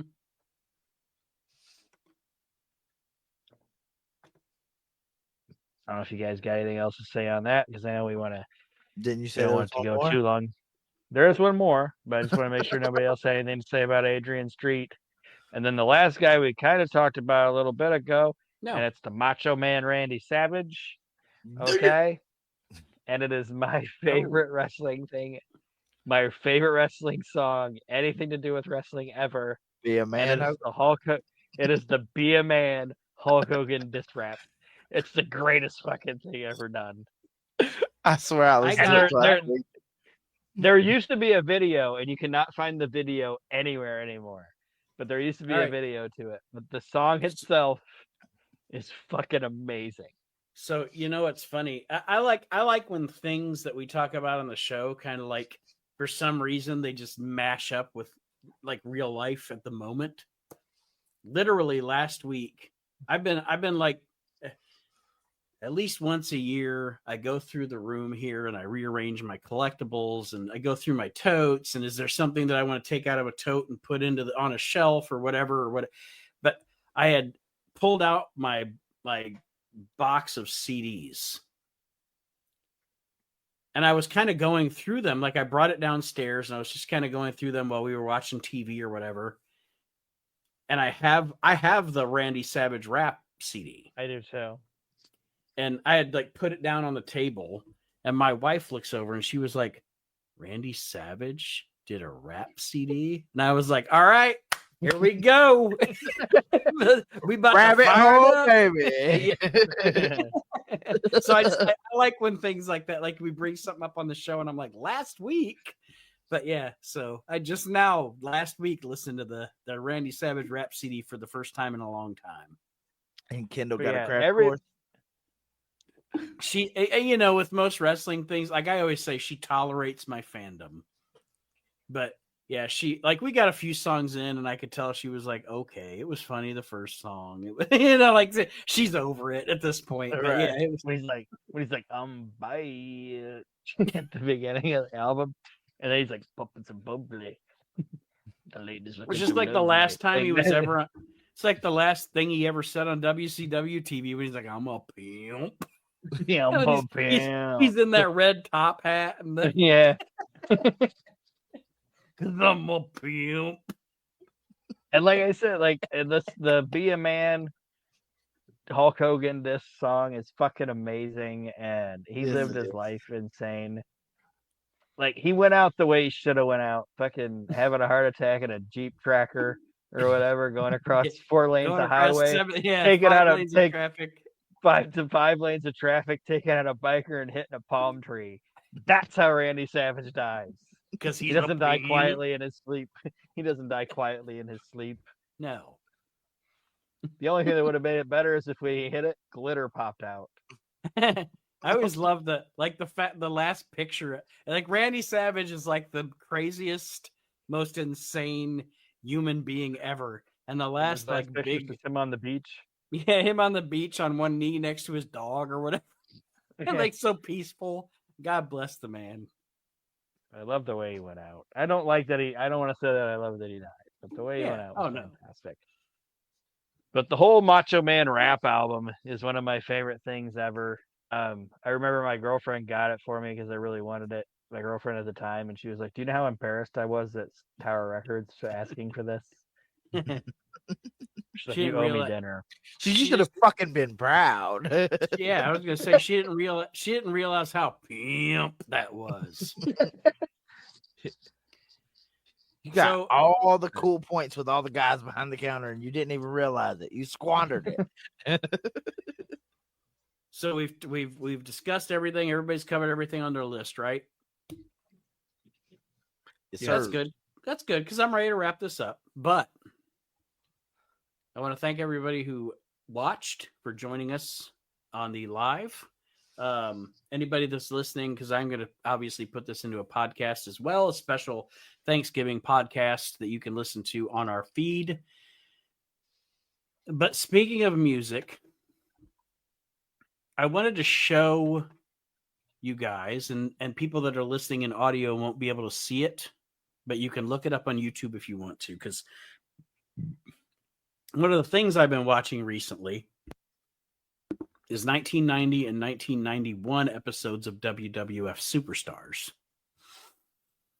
And there is a period of time after Jesse Ventura leaves, it's Vince McMahon and Roddy Piper, obviously on commentary. And then there's a time where they go through, like they'll just have random people with them. It's like, you can tell they're testing out, who can be our heel commentator. And then obviously we get to after WrestleMania when Savage loses the retirement match, it becomes Savage. Yeah, But because didn't they use Honky?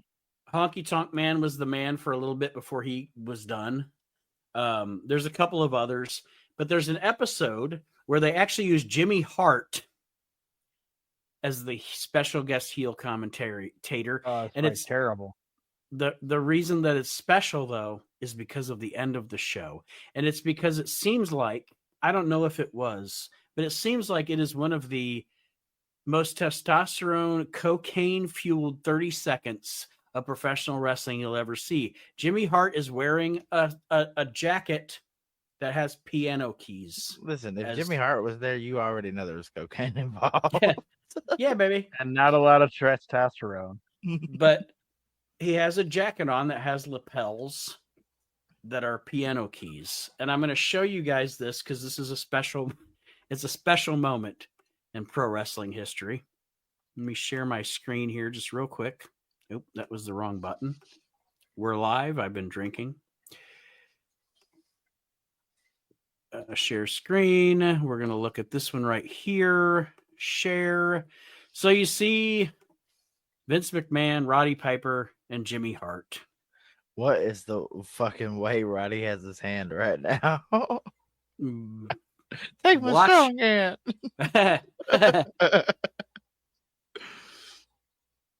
Watch this.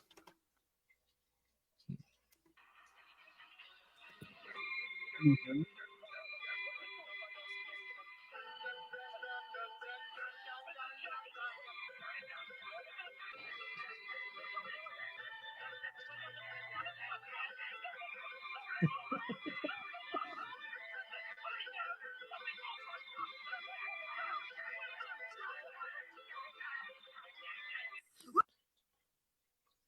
Is that?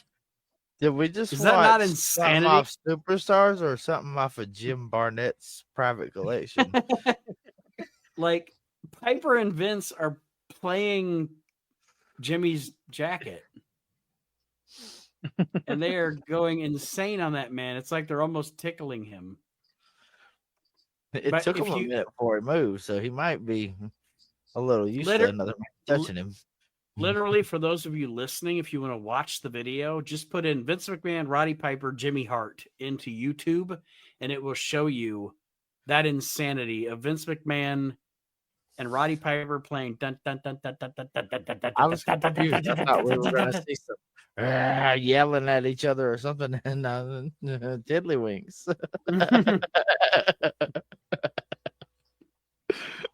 He said testosterone. And cocaine. There might have been some acid there too, but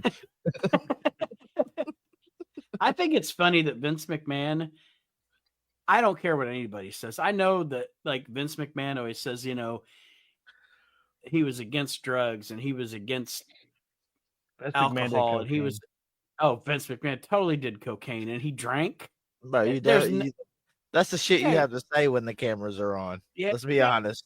I mean, I know he was a fitness freak and everything, and I believe Cornette when Cornette says that all Vince ever ate was like boiled chicken and rice and all that. I don't think he drank all the time. You know why he ate boiled chicken and rice? Because he had to. Because if he didn't, he had too fatty of a meal to react with his Viagra. Well, Jim Cornette said Vince McMahon didn't eat for pleasure; he ate for nourishment. Like he wasn't like the rest of us, where he ate his food because he wanted to, eat a tasty taco or whatever. He was just eating just to eat because he had to. Yeah. So he ate boring food. I'll believe that he didn't drink all the time. I know he drank, but I don't think he got drunk all the time and shit like that. Because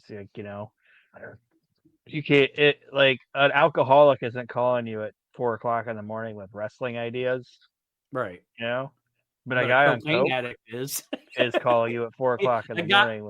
At 4:00 in the morning, a guy on coke is up. I don't know. I've had some 4:00 epiphanies while I've been drinking. Goddamn it! But they're not good. Who's to say? I'm just saying. Yeah. All right, guys, we're gonna sign off here. Like I said, I want to thank everybody for viewing. Thank everybody for listening. Happy Thanksgiving. Happy holidays. Coming up soon, we will be next week. We'll be doing Reliving the Extreme for the month. And then we'll be continuing, of course, our Clash of the Champions series heading into the new year. And we'll also be doing some episodes discussing this year's 2025 class of the We Can't Wrestle Podcast Hall of Fame. Mark Brew, my brother Aaron, thank you for joining me. Everybody, thank you for watching. Thank you for listening. And we'll see you next time around.